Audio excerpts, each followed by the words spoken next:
Hi అండి. మా పాప వేసుకున్న డ్రెస్ చూసారు కదా! ఎంత బావుందో. ఇది నేను మీషోలో తీసుకున్నాను. మామూలుగా వేరే వాటిలో తీసుకున్నాను కానీ, నేను మీషోలో ఎప్పుడు తీసుకోలేదు. ఇప్పుడే ఫస్ట్ టైం తీసుకున్నాను. చాలా బాగా వచ్చింది. అసలు నేను ఎక్స్‌పెక్ట్ కూడా చేయలేదు ఫ్యాబ్రిక్ ఇంత బాగా వస్తుందని. ఇది ఎలాంటి ప్రమోషన్ వీడియో కాదండి. చాలా మందికి యూజ్ అవుతుందని చేశాను. దీనికి ఒక చిన్న బ్యాగ్ కూడా ఇచ్చారు. Dress matching. ఈ ఫ్యాబ్రిక్ అయితే చాలా స్మూత్ గా ఉంది. దీనికి ఇంకొక లేయర్ కూడా వచ్చింది. ఇది కంప్లీట్ గా కాటన్ అండి. ఇది డబుల్ లేయర్ ఫ్రాక్ అండి. నెక్ దగ్గర వైట్ కలర్ క్లాత్ కూడా చాలా స్మూత్ గా ఉంది. పిల్లలు ఎంతసేపు వేసుకున్నా ఇరిటేషన్ అవ్వకుండా చాలా ఫ్రీగా ఉంటుంది. మా పాపకు వేసి ఫోటోషూట్ చేశాము.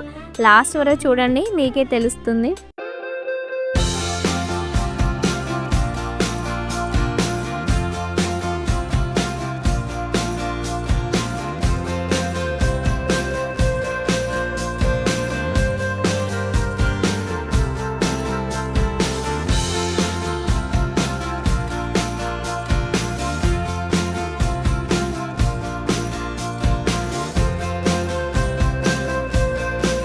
ఎవరికైనా కావాలంటే నాకు కింద కామెంట్ చేయండి. ఈ డ్రెస్కి సంబంధించిన కంప్లీట్ డీటెయిల్స్ మీకు సెండ్ చేస్తాను. Thank you for watching.